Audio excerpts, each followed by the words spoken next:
Development, Linda Beagle Schulman, founder, Scott J. Beagle Memorial Fund, Reverend Paul Thomas, pastor of Buffalo's Bethel AME Church. Gun Violence Awareness Month is an opportunity for all of us to acknowledge the pain and suffering gun violence has brought upon our communities, state, and nation. It is also a chance to amplify the stories of survivors and victims, the work of leaders and organizations, and most importantly, the solutions that can help drive gun violence out of our communities. Gun violence is not just a Buffalo or New York State problem, it's a national crisis. Over the last 17 days, we have continued to witness the dark reality of gun violence in America, from the mass shooting right here in Buffalo to the tragedy in Uvalde, Texas, plus an additional 24 lives lost across 10 states in other gun incidents, all totaled 65 deaths in less than 3 weeks. No matter the motivation of the person behind the weapon, this is the time we are standing up and saying no more. This is why I have partnered with Governor Kathy Hochul, the federal government, and local law enforcement to remove illegal guns off our streets and keep our community safe. Our efforts must increase to end gun violence. Among the Black Americans polled in a recent Pew Research Center study, approximately 8 in 10 said gun violence is the top concern facing their community. Today, in partnership with my fellow mayors and leaders on this call, we affirm and declare June as Gun Violence Awareness Month in our respective communities, a time dedicated to having discussions, raising awareness, and pushing for change. This weekend, June 3rd through June 5th, we will light the Buffalo City Hall and other government and private buildings in orange, the color of gun violence prevention, and we are asking other municipalities to do the same.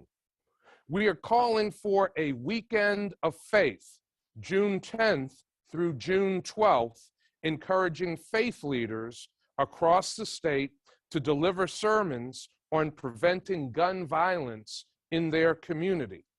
Additionally, we are committed to using this period to pause and reflect on what's working and what's not, to ensure greater coordination at all levels of government and with leaders across sectors whose work touches this issue.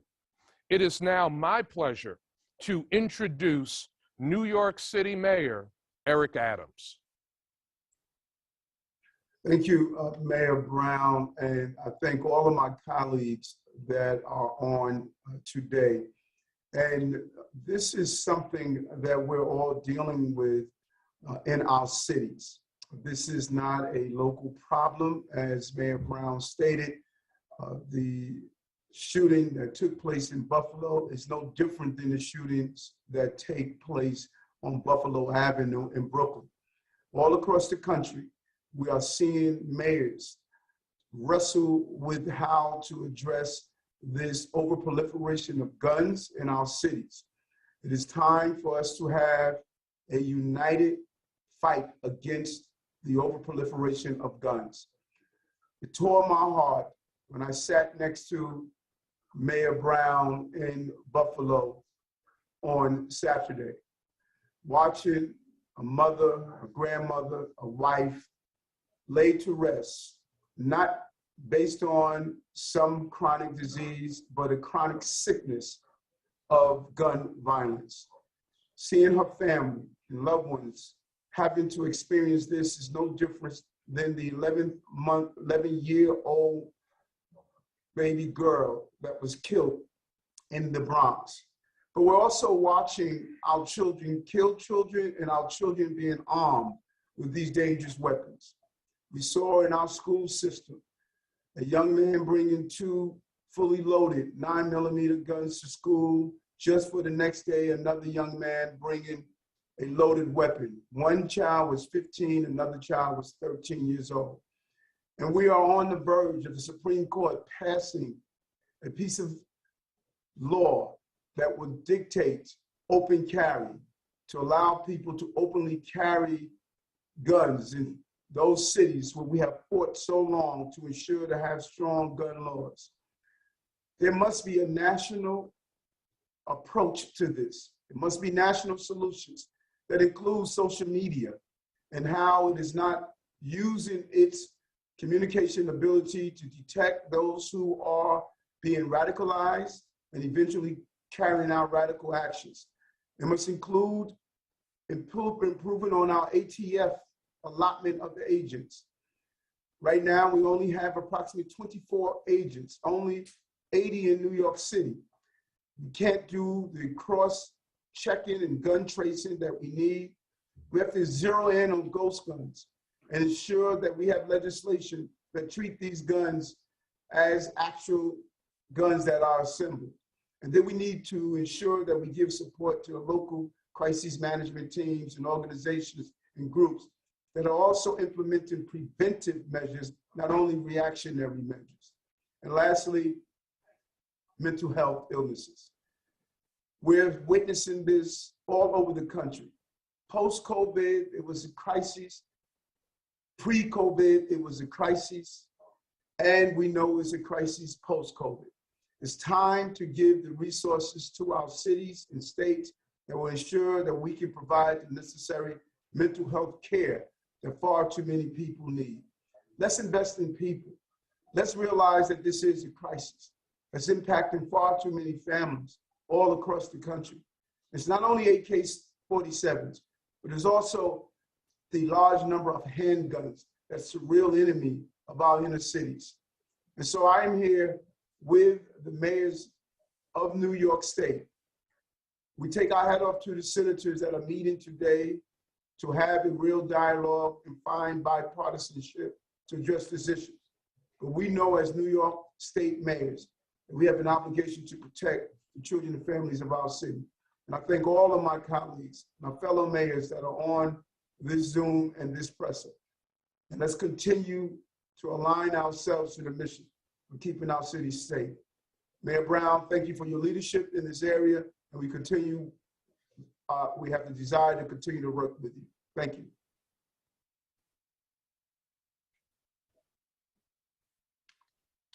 Thank you very much, Mayor Adams, and thank you for your leadership. Thank you for your partnership, and thank you for your strong resolve on the issue of ending gun violence in our communities.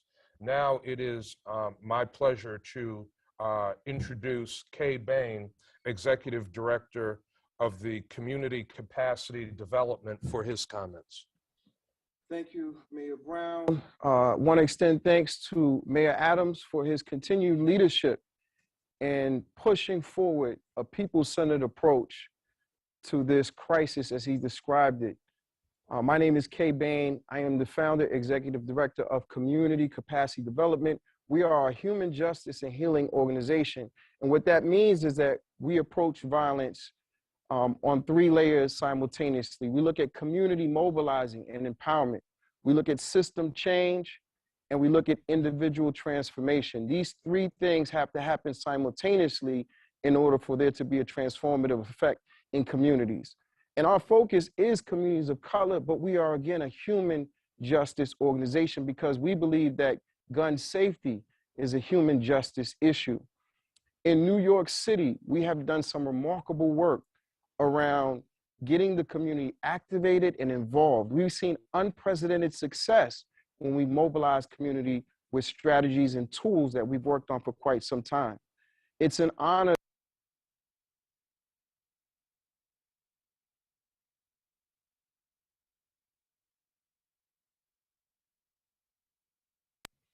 What does this mean for the nation?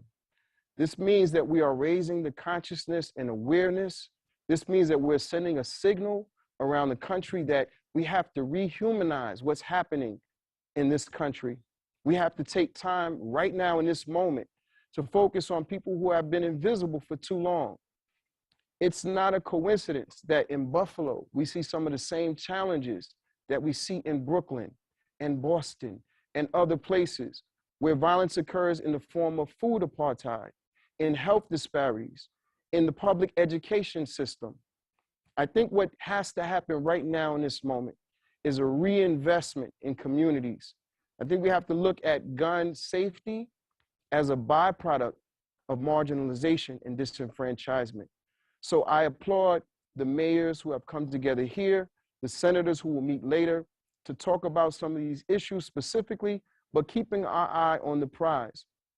In talking to the community in Buffalo, they're telling us they want to see self-defense and mental discipline. They want to see community mediation trainings. They want to see ways to interact and communicate on a higher level, in addition to addressing the influx of drugs and guns that come into communities. So if we're listening to community, if we're doing need assessments, which we are, if we're internalizing what's being said and operationalizing it, then we have an opportunity. We have an opportunity right now to do something transformative in communities that desperately need an effective change. Thank you very much for your work, Kay Bain. Thank you for being with us today in Buffalo. We appreciate you sharing lessons learned that your organization has used to make a difference here in Buffalo and communities all across this country. Thank you, Mayor Brown. It is now my pleasure to introduce Linda Beagle Schulman, founder of the Scott J. Beagle Memorial Fund. Thank you, Mayor Brown. My name is Linda Beagle Schulman. 1,568 days ago, my son was murdered in the Marjory Stoneman Douglas High School massacre in Parkland, Florida. Scott was shot 6 times within 3 seconds from 5 feet away. Incredibly, but all too true, at the same time, Florida, like Texas, considered an 18-year-old to be mature enough to buy an AR-15 assault rifle, a weapon of war whose only purpose is to kill people, but not mature enough to buy a beer. It is important for everyone here in Buffalo, along with any other community that has experienced gun violence, to understand that you are also victims of gun violence. Let me say it again. You are all victims of gun violence. You must learn to accept that. All too often, those whose lives are ended by gun violence are considered to be the victims. The rest of us, the wounded, the family members, the friends, and the coworkers are incorrectly labeled survivors. Gun violence has a profound effect on the entire community, not only on those who are killed. We are all victims. We survived physically, but we are still victims. Look at me. No bullet pierced my body. I have no physical scars. I was not rushed into surgery or had to endure months of painful rehabilitation. However, the emotional and psychological scars that I have are just as real, just as painful, and will continue to last for the rest of my life. I am asking you, turn your grief, your pain, and your anger into activism. We must end gun violence through both education and legislation. Through education, the Scott J. Beagle Memorial Fund sends at-risk, underserved children touched by gun violence to summer sleepaway camp. Our goal is to show these impressionable and vulnerable young children that there are positive alternatives to guns and gangs and keep them out of the criminal justice system forever. I believe in gun safety, not gun control. We must fight for the enactment of the most basic gun safety laws, like the laws we have enacted here in New York. We must pass legislation on a federal level. This legislation should include universal background checks, safe storage, the banning of bump stocks, and the banning of ghost guns. This is plain and simple common sense. We are literally in the fight for our lives. The root causes of gun violence are many. They include white supremacism, mental health, illness, and also poverty, just for starters. But there's one common thread running through all of these causes of gun violence in our country: the easy access to guns. A white supremacist hell-bent on evil cannot undertake a mass shooting without easy access to an AR-style weapon. Everyone has the right to be safe, and everyone has the right to live without fear.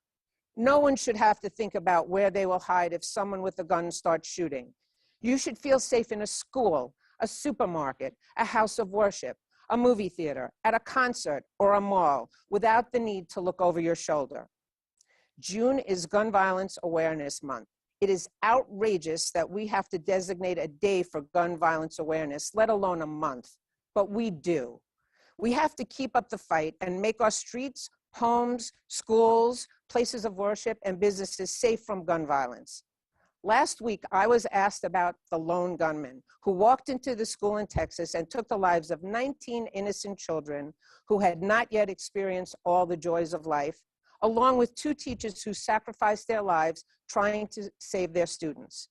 I stated then, and I will reiterate again, there is no such thing as a lone gunman.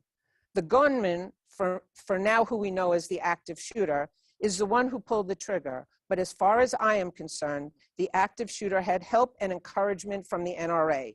The NRA continues to oppose basic gun safety measures as universal background checks and red flag laws, which we know very well saves lives. An active shooter had help and encouragement from the gun industry, who continued to sell guns that they knew were full well for only one purpose. The purpose was to kill people. Clearly, the gun industry values profits more than they value human lives. The active shooter had help and encouragement from governors, lieutenant governors, states' attorney generals, state legislatures, and the 50 United States senators as they continue failing to enact reasonable gun safety laws. Right now, 50 United States senators are holding the entire country hostage by opposing reasonable gun safety legislation. The active shooter had help and encouragement from the United States Supreme Court, which seems to value guns over lives. New York has the most stringent gun safety laws in the country, yet we are not immune from gun violence. Illegal guns are coming into New York through the iron pipeline from the South every day. We must commit ourselves to ending gun violence in our lifetime. We must commit ourselves to the passage of reasonable gun safety laws on the federal level.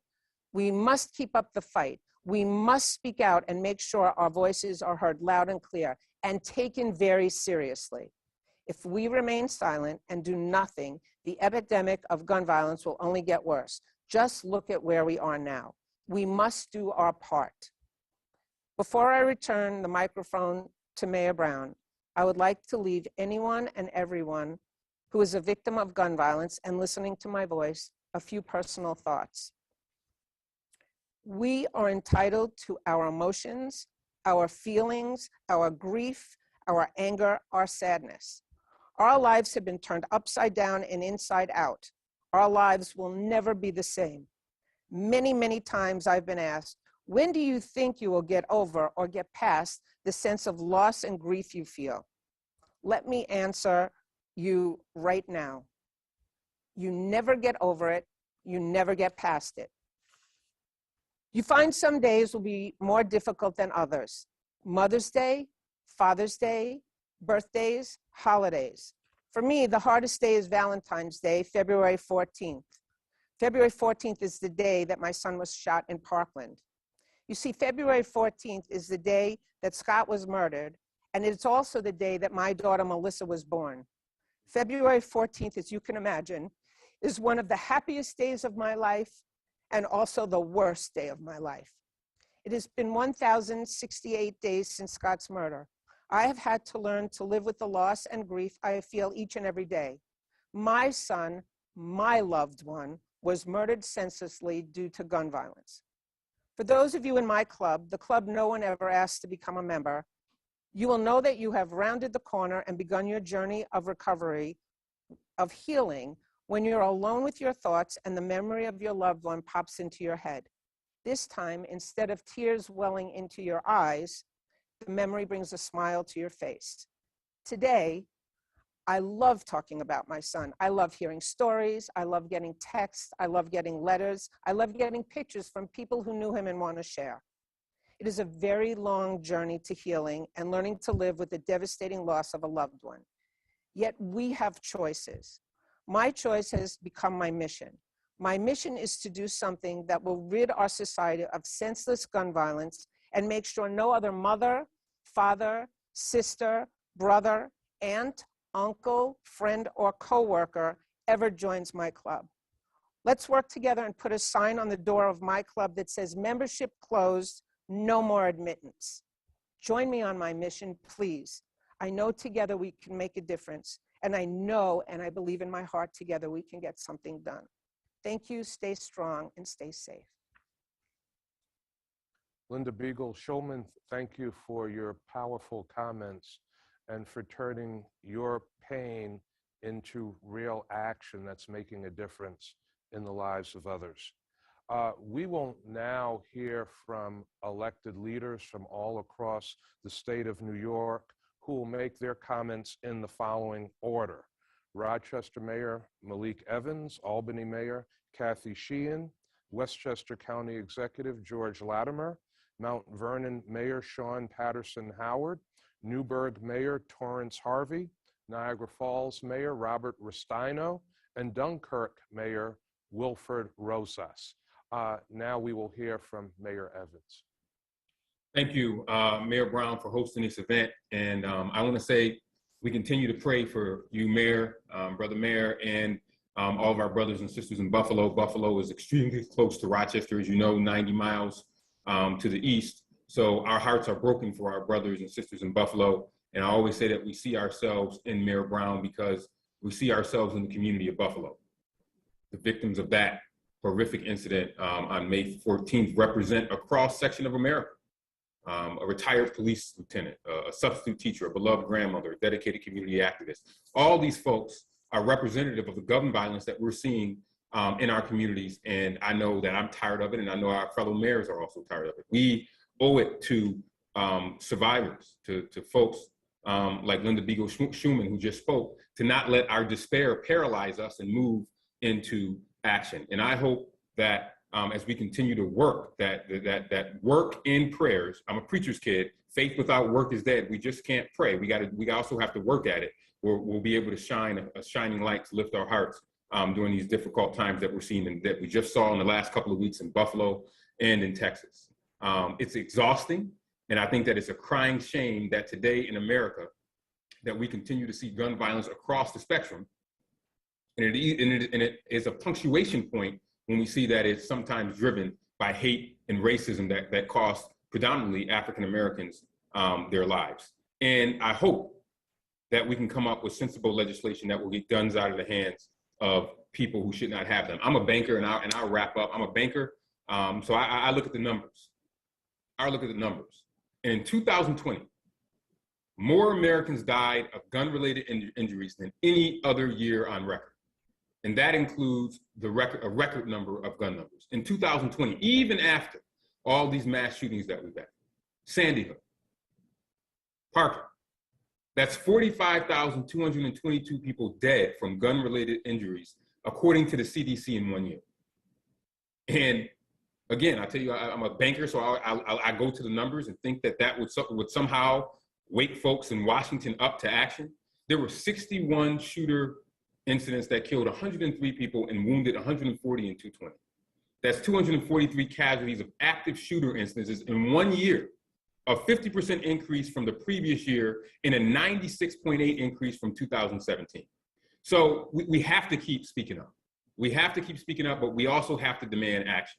And as it was said, in Rochester, we'll be proclaiming this week on Friday with our county executive, Gun Violence Awareness Month. We'll be wearing orange. We'll be lighting up our city orange. I'm collaborating with our school district. This year alone, my first day in office, my first day is taking in office, my oath. I had a 14-year-old kid murdered while he was going to the store to buy news. A 17-year-old murdered while getting off the bus. a 10-year-old shot 4 times while she's braiding her grandmother's hair. So I'm collaborating with our school district because our young people are experiencing this trauma. And then they have to turn on the TV and see what's happening in Texas. It's hard for me to even explain to my kids, who are the same age as the kids that were murdered in cold blood in Texas, how do I explain to them what we are seeing?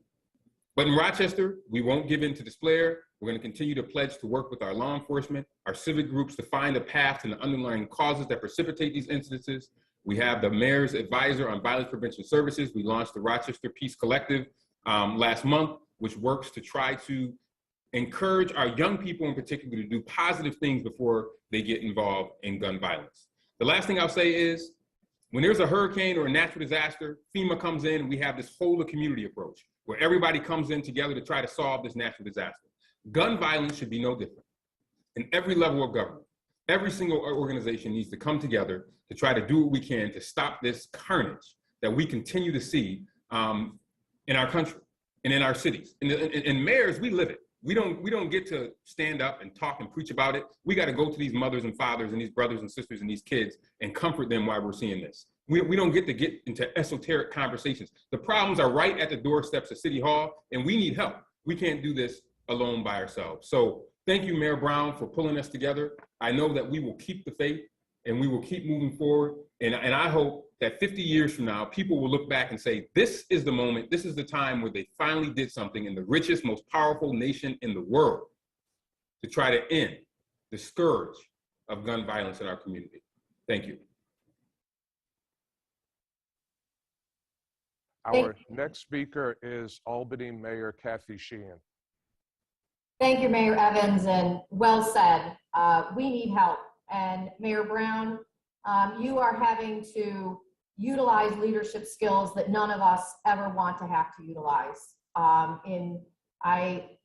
prayers are with you, and I am so grateful that Buffalo has a leader like you right now at this very dark time in its history. And you are the right person in the right place. And thank you for your leadership on this issue and for calling us together as mayors to speak out against gun violence. Gun violence impacts every one of our communities.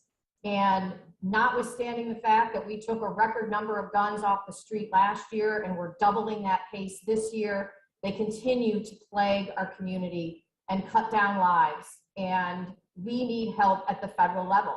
As other speakers have said, we have some of the strictest gun laws in the country, common sense gun laws here in New York State, and yet we have this pipeline of guns coming into our community.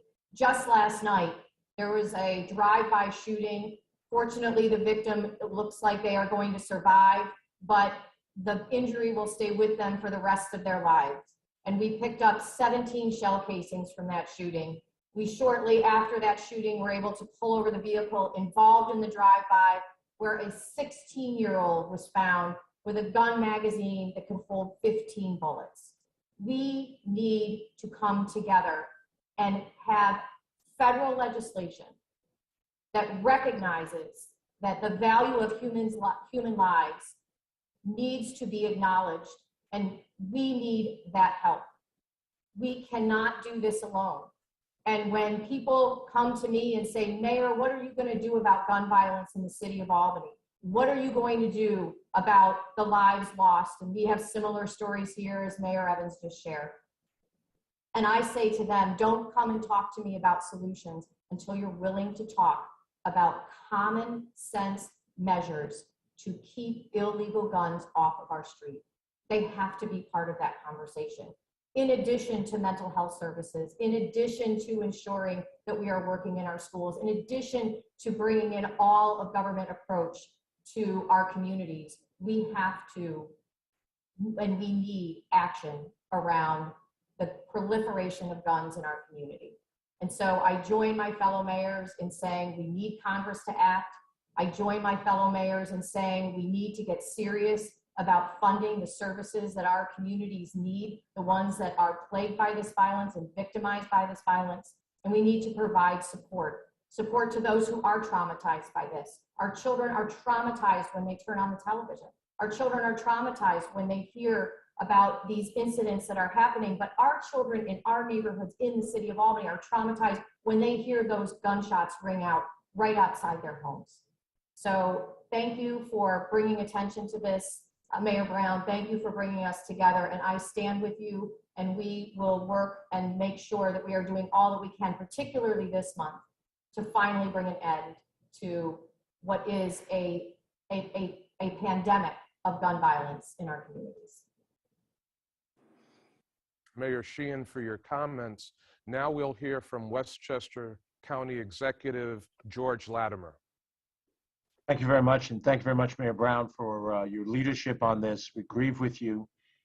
In past times when we served together in the state legislature, you know that you have friends all across the state that stand behind Buffalo in this moment.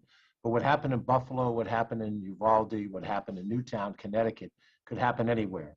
It could happen in my backyard next, and in anybody else's backyard. And that's why I would say, as a county executive, there's a universality in our concern and our commitment. This is an urban problem, but it's also a suburban problem, and it's also a rural problem. The shooting in Newtown, Connecticut, looks like it could have happened in any one of my suburban communities in my home county. And so I think county executives and mayors stand side by side in these things. As Mayor Evans said in Rochester, we're at this level of government where the problems come right to our front door. We have 4 of the 15 largest cities in New York State here inside Westchester County. You're going to hear from Mayor Patterson Howard shortly, Mayor Mike Spano of Yonkers, and also New Rochelle and White Plains, also among the larger cities within our state. The county government is tasked with mental health services as a local government process, and we look forward to working on whatever the best practices are to work closely with our cities and our towns and our villages, and to learn how best to use our resources to help that problem wherever it exists in our county, in the urban centers and elsewhere. We also have a responsibility within our county police to work cooperatively with all the local police departments to deal with breaking up these rings that bring guns in. And it is frustrating to have state laws. I voted for them as a state senator and a state assembly member, but know that my county is a short drive away from Virginia, a short drive away from Pennsylvania, and people can get a supermarket's worth of guns and put it in the back of their trunk and sell them on the streets of any of our municipalities in the space of a few hours. But we will use that law enforcement effort that we have to work cooperatively, and to urge our legislators at the federal level to stand behind these issues. And I know they do already, and sometimes it'll be those of us to reach out to people in other parts of the country. I do think the role of county executives are essential here alongside mayors to make sure people understand this is not just an urban problem. This is also a suburban problem and a rural problem, and we all stand together as colleagues to fight this and push this back. Thank you again for your leadership. Thank you, Westchester County Executive Latimer. Our next speaker is Mount Vernon Mayor Sean Patterson Howard. Good morning, Mayor Brown. Thank you so much for bringing us all together. Please know that all throughout the state and the country, we continue to pray and support you and the residents of Buffalo and also of Uvalde, Texas, after what happened in your communities, the mass shootings in the past few weeks. So just earlier this year in the city of Mount Vernon, we experienced a school lockdown because there were shots fired on the campus of one of our schools. And as school security, the police and staff tried to make sure that our young people and our teachers were protected, it was a terrorizing moment for our community, whether it was social media or county police coming to assist and to protect and safeguard and lock down the campus. This is something that you never want to experience. You never want to experience. Thank God we had no injuries and no fatalities, but it did not have to be that way. Parents should never have to wonder if their children are safe in schools. We shouldn't have to wonder if our family and loved ones are safe in church, going to the supermarket, or just walking down the street. It's something that we should not have to deal with. And oftentimes we're seeing this proliferation of violence happening all across our countries, and it feels like it's happening around the country. A shooting in Buffalo feels like a shooting in Mount Vernon. A shooting in Minnesota feels like a shooting in Mount Vernon. And so the anxiety and the mental health and the trauma that is experienced is now experienced nationwide. People really don't understand how real gun violence is until their family, their friends, their community is impacted. They think that it's something that happens somewhere else. But each of our communities are more than a dot on a map. We are communities where people live, work, play, and worship, and we deserve to feel safe. As our communities suffer, it's really twisted that the gun makers continue to prosper financially. And they prosper financially because they're protected by senators in the United States Senate who benefit from political and financial backing from the NRA, from the gun lobbyists, from the gun manufacturers who refuse to pass common sense gun laws. And last week, as I sat with my co-chairs on the Mayors Against Illegal Guns call, we spoke about the amount of violence that we continue to see in our communities and how common sense gun laws can't just be passed on the state level, but they have to be passed on a national level. We have to do something about it. Thoughts and prayers are no longer enough. We need to take action. There are more guns in America, legal and illegal, than there are residents. You can get a gun on a street of an urban or rural community the way that you can go to the store and buy a loaf of bread. Mount Vernon is the Blackest community in New York State, and we're actually the Blackest community north of the Mason-Dixon line. And it was very sobering. It was terrifying to hear that we were on the short list of the Buffalo shooter. We were on the short list as a community. And so, you know, it could have been us. Thank God it was not. You don't want it to be any community. Mount Vernon is working with our local and our state leaders to really address gun violence in our communities. We're partnering with our SNUG team, our Youth Bureau, our Youth Shelter of Westchester, and other providers to provide employment opportunities. And the state is helping to finance that. We want to make sure that our young people, we're steering them away from a life of crime and guns, and we're giving them an opportunity to have living wage jobs. And we've definitely seen a 14.2% decrease in our violent crimes in Mount Vernon, but one shooting is one too many. And we want to make sure that we're not seeing any shootings in our communities. Our police department is working very actively with the ATF, with the FBI, with our county police in trying to protect our community and reduce gun violence. We have to make sure that the ATF has their director confirmed by our United States Congress and Senate. And lastly, we just have to make sure that our schools are safe, that our communities are safe, that our churches are safe, that our families are safe. We do not want to walk around feeling like we're dealing with domestic terrorism, we're dealing with urban violence, and we cannot continue to live this way. Common sense gun laws have to be passed. Again, I'll just reiterate, thoughts and prayers are not enough. We have to stop deflecting and just talking about mental illness, because mental illness is in every country around the world, but no one experiences the level of gun violence that we experience here in America. And that is because of the easy accessibility of guns and the fact that we do not have strict gun laws across our country. So thank you so much again, Mayor Brown. Thank you to all of my fellow mayors across the state. And let's work together, especially during this month of Gun Violence Awareness Month, to eliminate gun violence in our communities. God bless everyone. Thank you, Mayor Patterson Howard. God bless you. Our next speaker will be Niagara Falls Mayor Robert Restaino. Thank you. Thank you, Mayor Brown, for assembling this press conference. And it's a pleasure to be with all of my fellow mayors.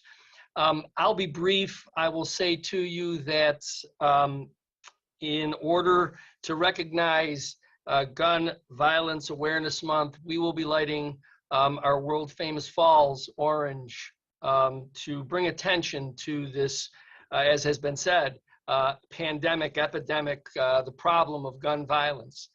So much has been said this morning already about the problem that we face, and I would agree, as Mayor Adams indicated and others as well, we need a national solution. We've seen how patchwork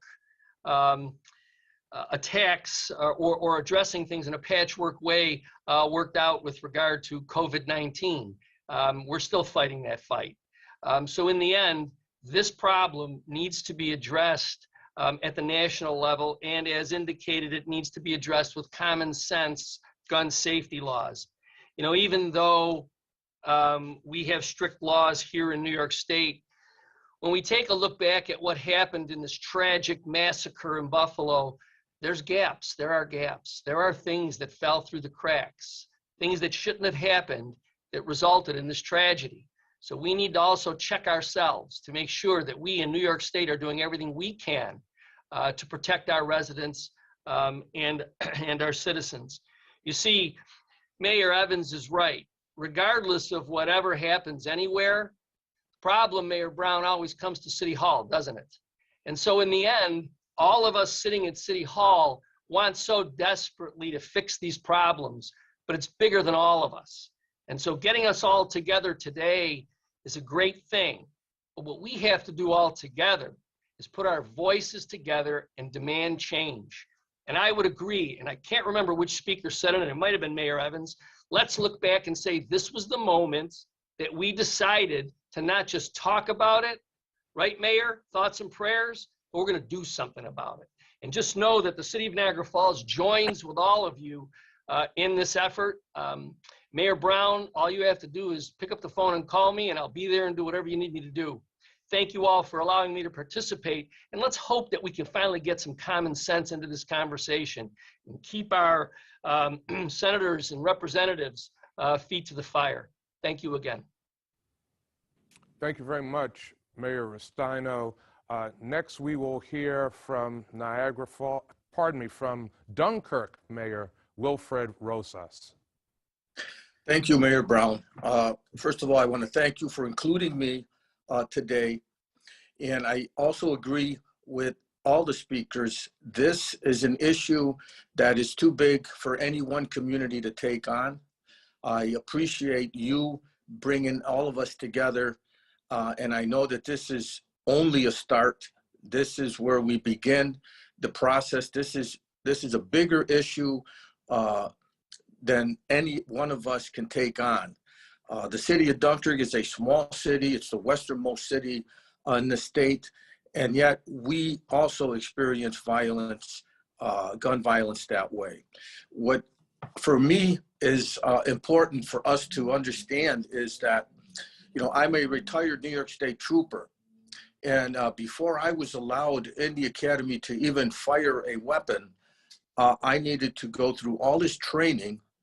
And yet none of that exists for anyone that wants to go out and purchase an automatic weapon such as an AR-15. These are just plain common sense policies that should be in place. The process should include a mental health evaluation, a background check, safety courses should be taken. I know that in New York State, to drive a vehicle, it's a privilege, not a right. You have to take these courses to even get a permit. You have to take a test and pass it. Then you have to show that you can actually drive the vehicle. But that's not the case here for purchasing a weapon. So these are basic things that we should be looking at.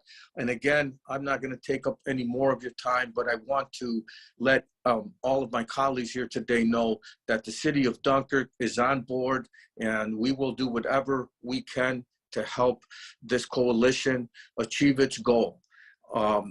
I know that we're going to be, if we move forward with this coalition, we're going to need to fund it somehow. And that would be where I would be focusing my attention on, is how we could actually fund this, because the other side already has that measure in place. So this is going to be important for us as we move forward. Again, I thank all of my colleagues in government participating today, and I hope that this coalition continues to grow. Thank you. Mayor Rosas, thank you for joining us today. Our final elected representative speaker will be Yonkers Mayor Mike Spano.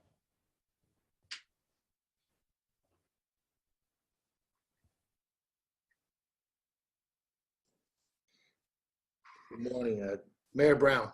The people of Yonkers, New York State's third largest city, we want to offer our condolences, obviously, to you and to the people of Buffalo because your continued grief that you've been going through. I also want to say thank you to New York City Mayor Adams for his words. His words are important because for a long time we have been at this discussion talking about, gun violence in America. For a long time, we have said, let's pass common sense legislation. For a long time, people have said, well, politically, it's so difficult to do. And yet, you don't have to look far. You have to go back to 9/11, when the World Trade Center were knocked down. This country went into action. The greatest country, the strongest military in the world. But this country spent $1 trillion on a war. This country put in place an entire new department and hired 50, 60,000 TSA officers. When this country decides it wants to do something, it happens, and it can happen. This tragic events that took place in Buffalo, now in Texas, and we've seen all too often what happen across America, horrifies us. We all have this horrific feeling. I've yet to be able to watch a full news program on it because it just breaks your heart. But I dare say that there are mass shootings happening in America every single day, except they're happening on the streets of our cities. And we need to be just as horrified. And we need to have the same resolve each and every single day when this happens. Common sense legislation, yes, that's important, but also keeping in mind that it has to be national, because we need a national approach. Because, you look at the places, frankly, that have the toughest gun laws, and we still have the issues with gun violence. New York State's talking about, outlawing ghost guns. Well, they're ghost guns. They shouldn't be there anyway, right? That's why they call them ghost guns. They want to talk about the fingerprinting or some type of fingerprint on the bullets. I mean, that's how far New York has gone to fight gun violence. Yet our cities are still plagued with it because of the loose laws that exist nationally. So I'm here today in solidarity with the mayors all across America, calling for common sense reform nationally, calling for resources to be made available to cities like ours. Because you know what? The mayors, we're the ones on the front lines. We're the ones who are seeing the victims each and every single day, because it happens each and every single day. They're saying that there are as many as 40 people, mostly young men, who are dying in the streets of American cities every single day. By tomorrow, 12 noon, be another 40 people. And the day after that, another 40 people. When does it end? It ends when we have the collective resolve as a country to say enough is enough. And let's pass these laws. We're looking at common sense laws. Let's take it and let's get it done. And we can only get it done if we continue to be horrified, each and every one of us, together, and have that resolve to get it done. Thank you, Mayor. Mayor Spano, thank you very much for your comments. We're now going to ask Reverend Paul Thomas, the pastor of Bethel AME Church, to close our statewide call in prayer. Thank you, Mr. Mayor. And as we gather together and close out this event in prayer, we look to God. We are reminded of Exodus, where it says, love God and love your neighbor as you love yourself. And I pray that we are consciously aware of this mandate to love each other. If you love yourself, and if you love God, and if you love your family, then love me too. This is the command that we find in Exodus. May the wealthy find common ground in loving the poor. May the strong find common ground in loving the weak. May those who struggle with mental health concerns and issues be just as loved on by those who have things ironed out and together. May this love transcend into our schools. May it transcend into our homes. May it transcend into our places of worship and our culture. May there be a love ethic that helps us to be accountable for those persons who are presently alive today, knowing that those persons and their concerns and their weights are just as important as those who have it together. We thank God for these mayors. We thank God for these commissioners. We thank God for these representatives, and we thank God for these panelists. May our efforts reflect in orange. May it reflect so that awareness might be brought to the effect of gun violence. This is our prayer. Amen. Very much, Reverend Thomas.